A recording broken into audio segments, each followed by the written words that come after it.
주기도문을 읽으면 여러분이 답을 읽어주시면 되겠습니다. 주기도문의 결론은 우리에게 무엇을 가르치는가?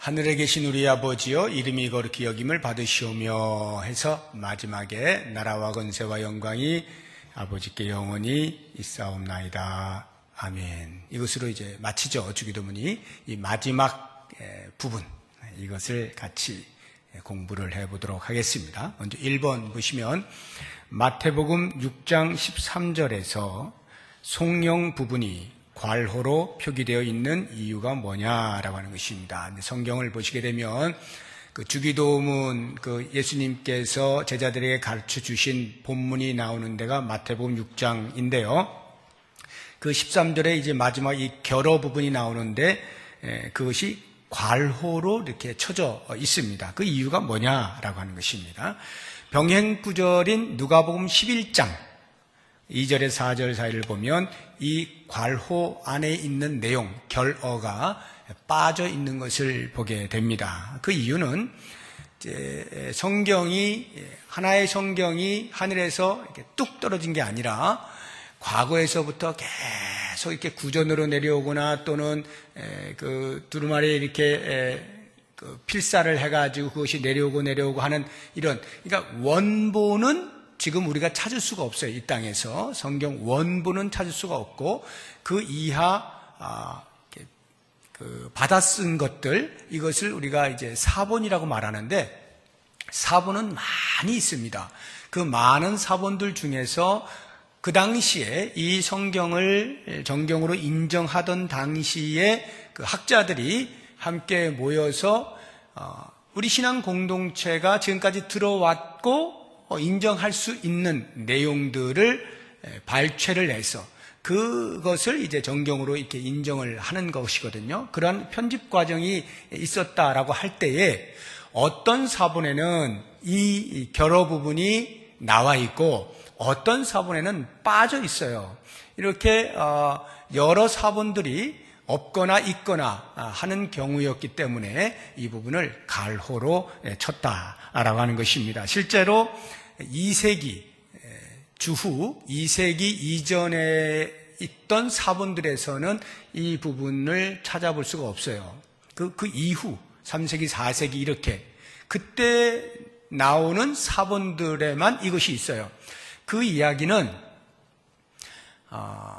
필시 이것이 어떤 예수님께서 직접 제자들에게 가르쳐 주신 내용이 아닐 것이다 라고 하는 추측을 가능하게 하는 겁니다. 그래서 영어 성경을 보게 되면 영어 성경에는 영어 성경도 번역본이 굉장히 많은데 어떤 번역본들을 보면 이 갈화 안에 있는 것이 아예 난하주로 빠져 있는 걸 보게 돼요. 저 밑에 본문에는 없고 제 밑에 난하주 해가지고 따로 기록을 해놓은 그러한 영어 번역본들이 많이 있습니다. 그래서 이러한 상황들을 종합해 볼 때 많은 신학 학자들 또는 성경 번역자들이 이것은 기도가 끝났을 때에 유대인들의 관습이 하나님께 송영, 찬송을 올려드리는 그런 관습이 있는데 그것이 후대에 와서 첨가된 것이 아니냐 이렇게 보는 것이 일반적인 견해입니다. 중요한 것은 그 내용이 이 주기도문을 마치는 일에 있어서 참으로 적합해요. 전혀 문제가 없다라고 하는 것에서 우리가 오늘날까지 계속 이제 사용을 하고 있고요. 두 번째, 송영에서 유의해야 될 것 이렇게 보시면 첫 번째가 이제 대개 나라와 권세와 이렇게 하죠. 우리가 이 대개 출처가 어디냐라고 하는 겁니다. 이 대개의 뜻을 원어적으로 보게 되면 헬라어에는 호티라고 하는 것인데 이게 영어로 for로 번역이 되어 있어요.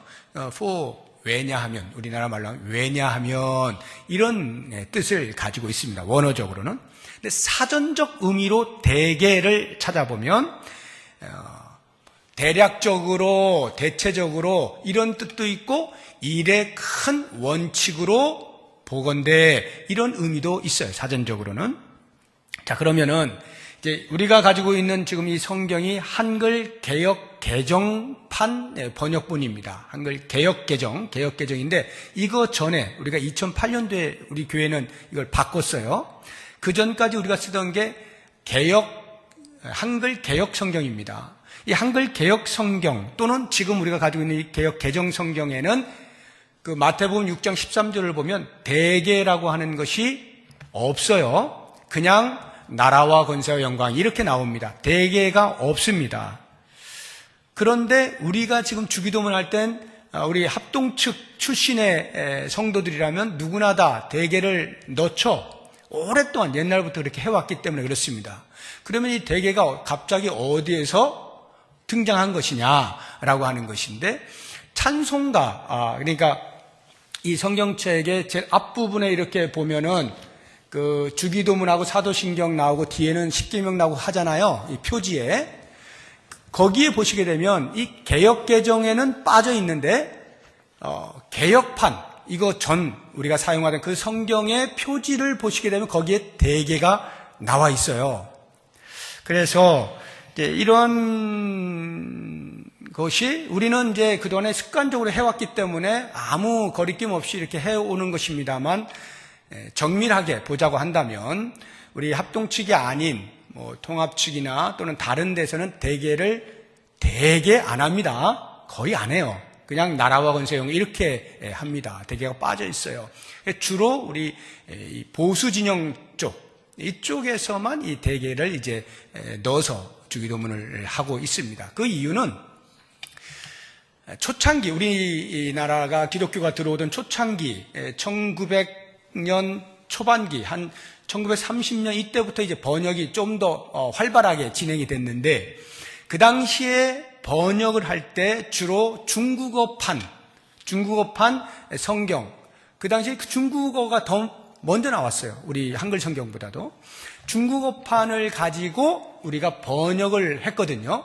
그때 그 중국어판 안에 대개가 있었어요. 성경에 대개가. 그래서 그것을 번역하면서 대개를 집어 넣은 것입니다. 그런데 실제로 이제 그 이후에 중국어판도 수정이 됐어요.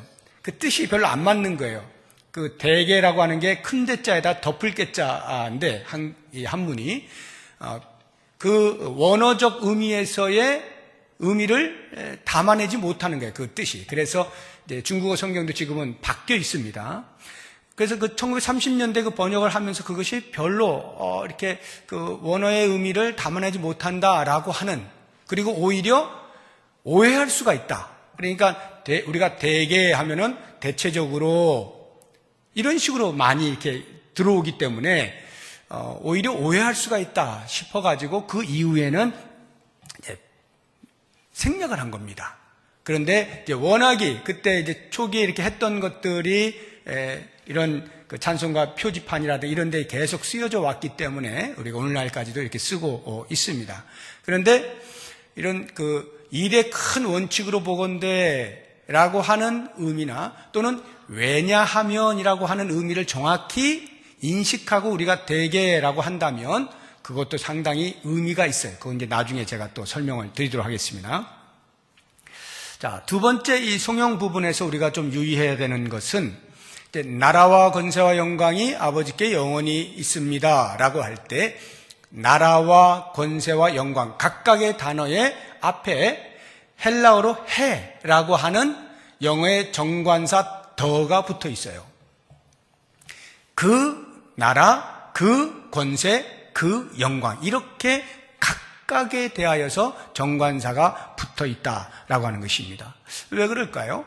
우리가 보통 그냥 나라와 권세와 영광이라고 할 때는 그 나라가 어떤 나라인지가 정해져 있지 않잖아요. 우리가 그 나라 하면 그가 말하고 있는 무엇이 있다는 거잖아요. 근데 그냥 나라가 하면은 이 나라가 하나님 나라인지 사탄의 나라인지 아니면 이 세상 나라인지 사실상 구별이 안 되는 겁니다. 일반적으로 그냥 나라 이렇게 되는 거예요. 권세도 마찬가지고 영광도 마찬가지예요.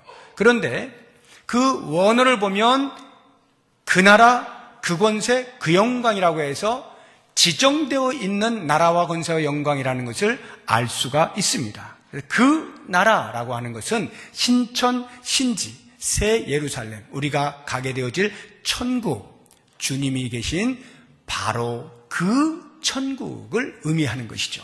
그 권세라고 하면 인생의 생사화복을 주장하시고 계시는, 그래서 사탄의 권세와 음부의 권세와 이 모든 것들을 한 손에 쥐고 계시는 절대 주권자이신 하나님의 그 권세, 이렇게 의미가 부여가 되는 것입니다. 그 영광도 마찬가지로 오직 하나님께만 찾아볼 수 있는 선하심, 자비하심, 공의로우심, 거룩하심에 대한 그 영광이라고 하는 의미가 되는 것입니다. 그래서 우리가 나라와 권세와 영광이 아버지께 영원히 있습니다라고 할 때의 그 의미들을 우리가 이렇게 인식하면서 주기도문을 하면 좋겠죠. 자, 이제 세 번째, 대개, 왜냐하면이라고 하는 의미라 그랬죠. 원어적으로 볼 때 그것의 문법적 의미 두 가지로 우리가 나누어 볼 수 있는데, 하나는 바로 앞 문장을 잇는 접속사로 볼 때, 바로 앞 문장이 이제 그 마태복음 6장 13절을 찾아보시게 되면 시험에 들게 하지 마옵시고 다만 악에서 구하옵소서, 이게 바로 앞 문장이에요. 그리고 가로를 해서 나라와 권세와 영광 이렇게 나오거든요. 그러니까 그 바로 앞 문장을 잇는 접속사로서 대개를 만약 본다면, 왜냐하면 나라와 권세 영광 이렇게 만약 이해를 한다면 우리가 왜 시험에 들어서는 안 되는지, 왜 악과 전쟁을 해서 반드시 이겨야 하는지에 대한 분명한 이유를 설명해 주는 것으로서 우리가 그 뒤의 말들을 이해할 수가 있게 되는 것입니다.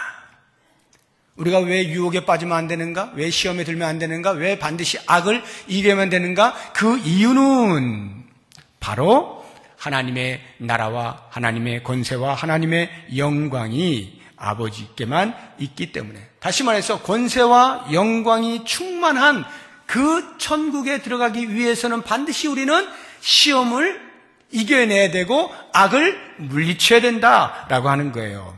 그래서 전체를 우리가 이제 다시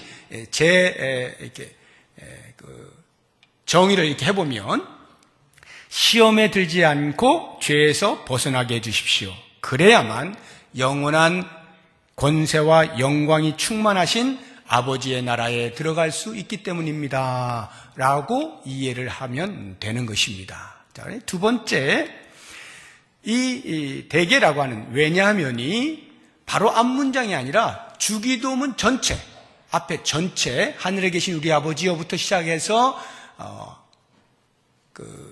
시험에 들게 하지 마옵시고 다만 악에서 구하옵소서까지 전체의 문장을 이어주는 접속사로 본다면, 그렇다면 의미가 또 조금 달라지는 것입니다. 이제 세 가지, 하나님께 대한 세 가지 간구, 또 우리 인간에 대한 세 가지 간구가 있었다 했죠. 이 6가지 간구를 마감하면서 우리가 하는 이 모든 기도, 이것이 나라와 권세와 영광을 영원히 지니신 하나님 아버지로부터 비롯되었음을 인정하는 신앙 고백으로 이해가 되어지는 것입니다. 다시 말하면 우리가 왜 6가지의 기도를 드리고 있는가? 이 6가지 간구를 하고 있는 이유는 하나님 아버지의 나라와 하나님 아버지의 권세와 하나님 아버지의 영광만이 영원히 있기 때문입니다 라고 하는 의미로 받아들일 수가 있는 거예요. 자, 그렇게 볼 때 이 대개라고 하는 것을 해야 되냐 말아야 되느냐는 크게 문제가 되지 않는다. 그러니까 여러분들이 하시던 대로 이렇게 하시면 돼요. 우리는 교회적으로 일반적으로 우리가 하고 있기 때문에 그대로 하시면 되고요. 그것이 성경에 없는데 왜 해야 되냐 이렇게 굳이 안 하셔도 됩니다. 만약 걸리시면 안 하셔도 돼요. 안 하시고 남들 대기 할 때 쉬었다가 나라와 권세 이렇게 하셔도 됩니다. 그러니까 이것은 크게 어떤 그 성경에 뭐 위배가 되거나 이런 차원이 아니기 때문에 여러분 자유롭게 하시는데, 다만 공동체가 함께 할 때 우리 교회는 하고 있으니까요. 그렇게 같이 하시면 되겠다 하는 것입니다. 자, 네 번째, 송령의 역할. 나라와 권세 영광이 아버지께 영원히 있습니다 라고 하는 이 송령의 역할에 대해서 두 가지로 생각을 해보는데, 조금 어려운 말일 수는 있는데요. 한번 잘 들어보시기 바랍니다. 첫 번째, 6가지 간구, 앞에 6가지 간구가 있는데 그 간구의 내용을 확인해주는 보증으로서 송령이 존재한다라고 하는 것입니다. 그러니까 이 주기도 6가지 이 간구의 그 유효성의 근거가 어디에 있느냐라고 하는 거예요. 유효성의 근거. 무슨 말이냐면, 예를 들어 나의 열심이 있어요. 나의 의의가 있어요. 나의 어떤 주관적인 확신에 있어서 이런 6가지 기도는 반드시 필요합니다라고 막 피를 토하면서 기도했다 할지라도, 만약에 그러한 나의 열심과 의의가 사그라들게 되면 그 내용도 함께 약화가 될 수밖에 없잖아요. 그런데 이 6가지 예수님이 가르친 그 기도의 내용, 간구하는 그것은 그렇게 우리의 주관적인 어떠한 감정에 의해서 그 내용이 좋았다가 안 좋았다가, 반드시 해야 됐다가 안 해도 되겠다가, 이렇게 왔다 갔다 할 수 있는 것이 아니다라고 하는 것입니다. 그래서 이 6가지 기도는 반드시 해야 되는 기도로서의 보증을 세워주는 것이 이 송영이다라고 하는 거예요. 우리의 주관성에 근거를 두지 아니하고 객관적 진실에 있다. 이 내용이, 6가지 내용이 그러한 것을 확인해 주는 것이 바로 이 부분이다라고 하는 것이에요. 우리가 한번 성경을 찾아보면 좀 도움이 될 것 같습니다. 다니엘서 9장 18절, 19절, 2절 말씀 좀 긴데요. 우리 같이 읽어보겠습니다. 나의 하나님이여, 귀를 기울여 들으시며 눈을 떠서 우리의 황폐한 상황과 주의 이름으로 일컫는 성을 보옵소서. 우리가 주 앞에 간구하옵는 것은 우리의 공의를 의지하여 하는 것이 아니요 주의 큰 긍휼을 의지하여 함이니이다. 주여 들으소서. 주여 용서하소서. 주여 귀를 기울이시고 행하소서. 지체하지 마옵소서. 나의 하나님이여, 주 자신을 위하여 하시옵소서. 이는 주의 성과 주의 백성이 주의 이름으로 일컫는 바 됨이니이다. 지금 이 다니엘이 기도하고 있는 근거, 이 기도가 반드시 필요하고 이 기도가 확증되어지는 그 보증으로서 이야기하고 있는 것은 우리의 공의를 의지하여 하는 것이 아니요 주의 큰 긍휼을 의지하여 함입니다. 이와 같은 맥락에서 주기도문에서 나타나고 있는 6가지의 간구를 하고 있는 것은 주의 나라와 주의 권세와 주의 영광이 영원히 있기 때문입니다. 바로 그 사실로 인하여서 이러한 6개의 간구가 반드시 필요하고 우리가 해야 되는 기도입니다 라는 것이에요. 그러한 확증을 해주는 보증의 역할을 한다라고 하는 것입니다. 두 번째, 6가지 간구에 대한 응답을 확인해주는 보증으로서 또한 이 송영의 내용이 필요하다라고 하는 것입니다. 우리가 6개의 간구를 하고 있는데 그렇게 간구하게 되어지는 이유가 어디에 있느냐? 우리 하나님께서 들으신다라고 하는 것, 들어서 응답해 주신다라고 하는 하나님의 신실하심에 근거하여 우리가 기도한다, 이런 말이에요. 예를 들어서 이런 응답의 확신에 대한 근거를 자기 확신, 자기 암시를 통해서 반드시 이것은 응답될까, 이것은 하나님의 뜻이야, 막 이렇게 자기 스스로가 막 확신을 하면서 아무리 해도 만약 그것이 하나님의 뜻이 아니라고 한다면 응답될 리가 없겠잖아요. 이렇게 자기의 감정, 자기의 체험, 이런 것들에 기반을 두고 있는 것이 아니라 하나님의 나라와 권세와 영광에 기반을 두니까 앞에 나와 있는 이것으로 인하여 보증되어진, 확인되어진 그 내용들에 대해서 우리 하나님은 반드시 응답을 하신다라고 하는 거예요. 이 하나님의 나라와 권세와 영광이라고 하는 이 객관성에 근거하여서 하나님은 반드시 응답하신다. 하나님의 이 신실하심에 근거한다라고 하는. 그래서 우리가 그 문제를 보시게 되면, 문제의 이제 답을 보시게 되면, 주기도문의 결론은 나라와 권세와 영광이 아버지께 영원히 있사옵나이다 아멘인데, 이는 우리가 기도할 때에 오직 하나님으로부터 용기를 얻을 것과 이렇게 돼 있잖아요. 오직 하나님께로부터 용기를 얻는다는 게 무슨 의미겠어요? 우리가 기도할 때. 그 말의 의미는 우리의 기도의 행위를 통하여 하나님 들으십시오. 하나님 제 사정이 이렇습니다. 하나님 하고 하나님을 내가 설득하는 것이 아니라 하나님의 신실하심에 대한 우리의 믿음을 공고히 하는 행위다라고 하는 거예요.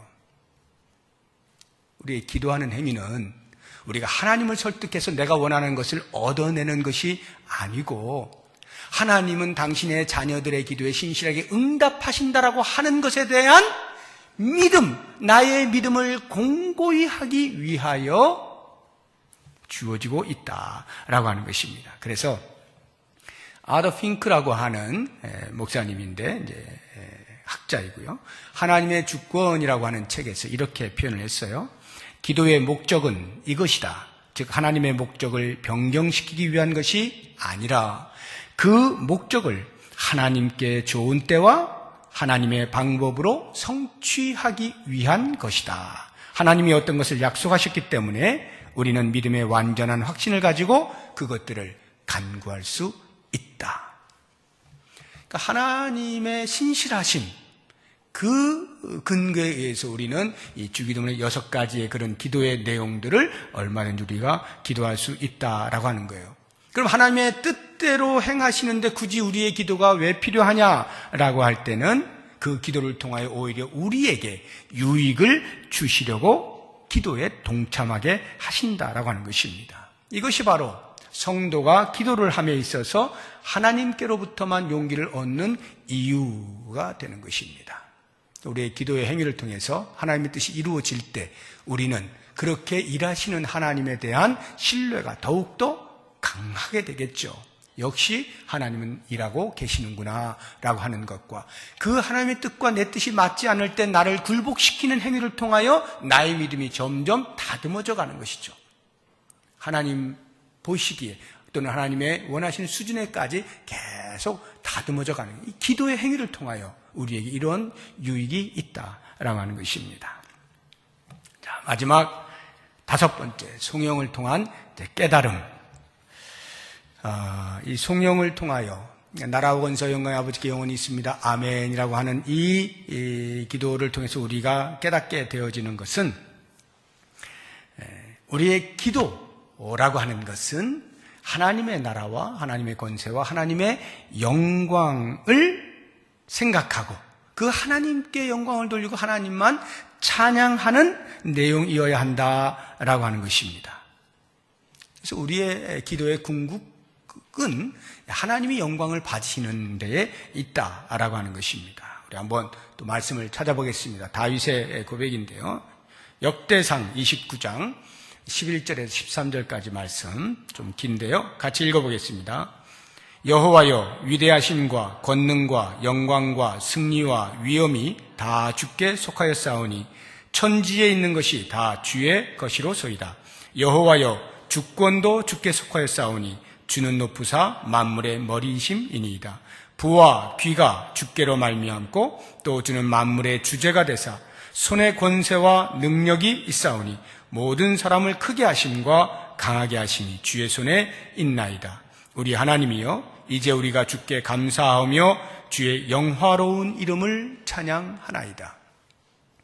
모든 것이 하나님의 손안에 있음에 대한 고백과 그로 말미암는 하나님을 향한 우리의 찬양, 영광, 돌림, 이것이 우리의 기도다라고 하는 것입니다.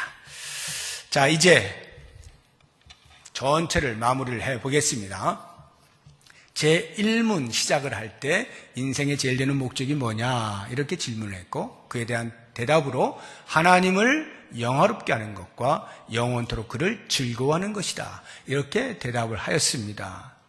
하나님을 영화롭게 하는 이것이 우리 인생의 목표다라고 할 때에 이 마지막 107번째 문제와 답도 그와 전혀 다르지 않습니다. 동일하게 제일 처음과 제일 마지막이 하나님께 영광이라고 하는 것으로 수미 쌍관적으로 짝을 이루어서 전체를 우리에게 보여주고 있는 것을 알게 되는 것입니다. 그래서 칼빈 선생님은 그의 평생의 목표를 이렇게 모든 영광은 하나님께 모든 멸시와 천대는 나에게 이게 그의 삶의 목표였어요. 그래서 그가 27살에 기독교 강요를 다 마쳤습니다. 지금은 27살 하면 아주 어린애처럼 보이잖아요.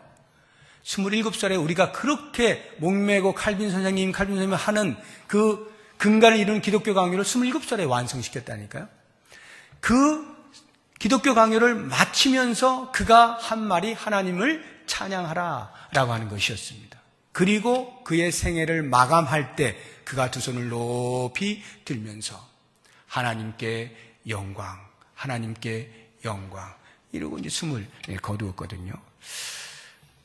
이것을 이제 우리가 보게 될 때에 하나님께 영광을 돌린다는 것은 우리 인생의 알파와 오메가다. 처음과 마지막이다. 그 말의 의미는 처음과 마지막은 하나님께 영광 돌리고 가운데는 내 마음대로 하고 이런 뜻이 아니고 처음과 마지막이라는 것은 처음부터 시작하여 모든 과정을 거쳐 마지막에 이르기까지 전체 삶이 하나님께 영광 돌리는 목적으로 이루어져야 된다라고 하는 의미인 겁니다. 그래서 최종적으로 나라와 권세와 영광이 아버지께 있사옵나이다 하고 아멘 하지 않습니까? 이 아멘이 의미가 과연 그렇습니다 라는 뜻이잖아요. 참으로 그러합니다. 이렇게 우리가 신앙의 고백을 하였는데 이 신앙의 고백이 참입니다 라고 하는 말이죠. 마치 이렇게 어떤 계약서를 작성하고 맨 나중에 도장을 꽝 찍어야 이게 유효해지는 것처럼 이 아멘이라고 하는 것을 통하여서 그 기도를 쭉 한 것이 참입니다. 제가 동의하는 것이고 제 마음에 있는 그대로입니다. 진실입니다. 라고 하는 것을 확인하는 차원에서 아멘 이렇게 하는 것입니다. 이제 이 마지막 속에서 이제 우리의 그 삶의 목표를 다시 한번 되살려보면 좋을 것 같습니다. 내 삶의 목표는 뭔가? 내 삶의 목적은 무엇인가? 추상적이긴 합니다만 변함없는 사실은 하나님께 영광을 돌리는 것이다 라고 하는 것입니다. 이 부분을 예수님께서도 우리에게 가르쳐 주셨고 또 사도 바울도 우리에게 가르쳐 주고 있는데요. 예수님의 가르침만 보면 요한복음 17장 4절 말씀 같이 한번 읽어봅니다. 아버지께서 내게 하라고 주신 일을 내가 이루어 아버지를 이 세상에서 영화롭게 하였사오니. 예수님이 이 땅에 오셔서 아버지께서 말하라 하시는 것만 말하고 아버지께서 하라 하시는 것만 하면서 아버지 뜻을 온전히 이루어 아버지를 영화롭게 하였다라고 고백을 합니다. 인생의 목적이 하나님을 영화롭게 하는 것임을 알게 해주는 대목입니다. 그래서 사도 바울은 이러한 예수님의 가르침에 직격적으로 이해를 하고 가는 곳마다 복음을 전하면서 이 사실을 선포하죠. 특별히 고린도 교회에 편지하면서 이것을 명시를 해놓고 있는데요. 한번 찾아보겠습니다. 고린도전서 6장 19절, 20절 두 절 말씀 같이 읽어봅니다. 너희 몸은 너희가 하나님께로부터 받은 바 너희 가운데 계신 성령의 전인 줄을 알지 못하느냐. 너희는 너희 자신의 것이 아니라 값으로 산 것이 되었으니 그런즉 너희 몸으로 하나님께 영광을 돌리라. 하나님께서 우리를 구원하시는 순간에 그 이전에는 원래 하나님의 백성이었지만 죄로 인하여 하나님과 단절되었으므로 하나님께서도 우리에 대하여 일말의 책임을 가지실 필요가 없는 상태였으나 하나님의 무한하신 사랑하심으로 우리를 다시 건지셔서 새로운 피조물 되게 하실 때 바로 그때로부터 우리는 되사지게 된 거예요. 그리스도의 피가 우리를 사신 거예요. 그래서 다시 하나님과 관계를 맺어주신 겁니다. 다시 하나님의 것으로 완벽하게 돌아서게 된 거예요. 그리스도의 몸이 찢기고 피를 흘려서 우리를 되샀다 이 말이에요. 리딤했다 이 말이에요. 그래서 이제부터는 우리가 내 몸이 내 것이 아니라 나를 사신 그분의 것이니까 내 몸을 어떻게 하라고요? 하나님께 영광을 돌려라. 너무나 명확한 교리죠. 마지막 한 군데만 더 봅니다. 고린도전서 10장 31절 같이 읽어봅니다. 그런즉 너희가 먹든지 마시든지 무엇을 하든지 다 하나님의 영광을 위하여 하라.